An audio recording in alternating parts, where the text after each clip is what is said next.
So you're trying to get film-like photos on your Fujifilm cameras, but you have absolutely no clue how to get it. I will show you in this video how to achieve photos like this, or this, or this, or even this one, in very simple steps. So if you want to follow those steps and hear a little bit more about Fujifilm, definitely watch this video and also subscribe to my channel for more Fujifilm content. So before I start off with explaining all the things, I want to say I shoot on X-Trans4 cameras, an XE4 and an XT3, but these are also usable on older and newer sensors.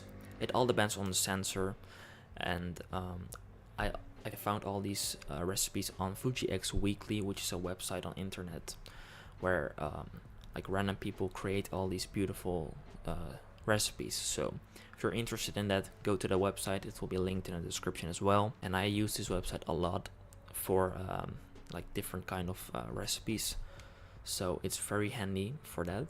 The first one is called Classic Color for X-Trans4. This recipe gives you beautiful colors where there's a lot of contrast and very nice dynamic range, because the dynamic range is set to dynamic range 400%. It gives a lot of contrast between your darker and lighter colors, which is very important to have in your film-like photos, because that's also the case in older looking photos, like from the 50s, 70s, 80s, whatever. The grain is set to strong and small, because grain is very important in retro looking photos, because older photos are always really grainy, so that's why. The white balance is also very important for these type of photos, because you can change your blues and yellows a lot, and like your color, because it's white balance. So for a classic color, it's set to 5300 Kelvin, and the rest are on 0, and the blue is -6, which means that it says it in the name, but blue -6 means the yellows pop off a lot more. So, and it's very common for retro looking photos to be more on the yellow side than blue, because it's this warmer kind of colors. So highlight is set to -0.5, shadows -2, color +3, because it's called classic color, so the colors are very important.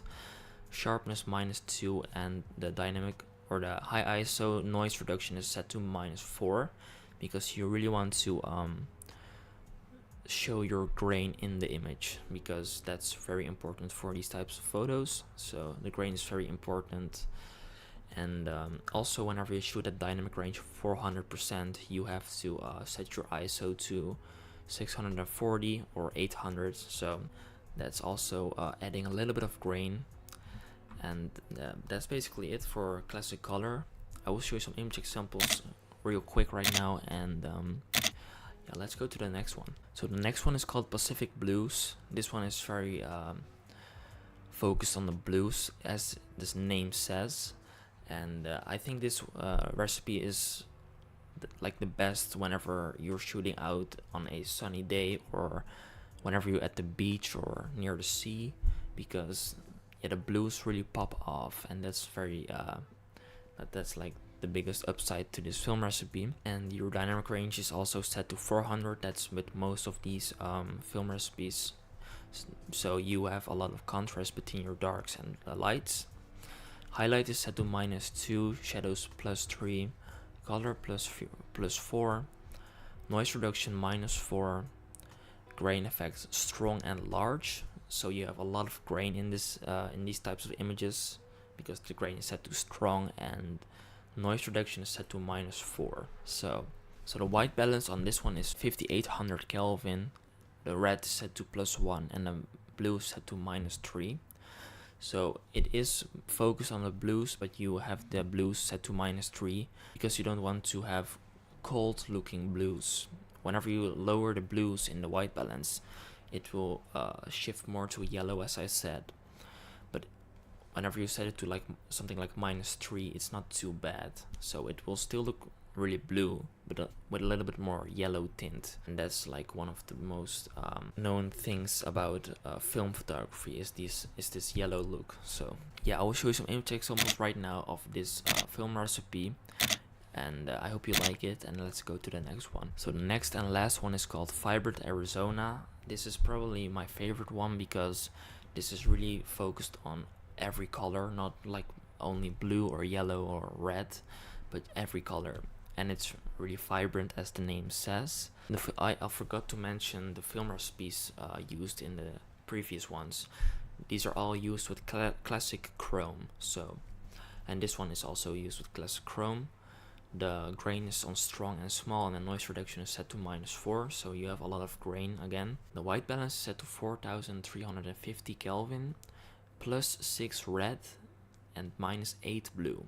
That might sound a little bit crazy, but I will show you some image examples a little bit later, and it's like pretty shocking how beautiful these images are with the vibrant colors.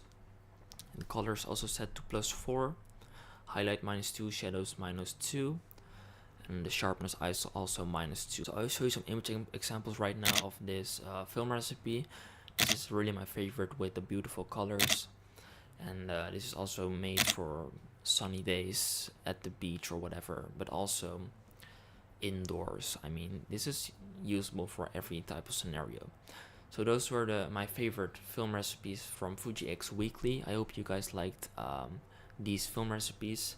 Let me know what your favorite film recipe is in the comments down below. And in my opinion, this is like the easiest way to achieve a film-like photo on your Fujifilm camera.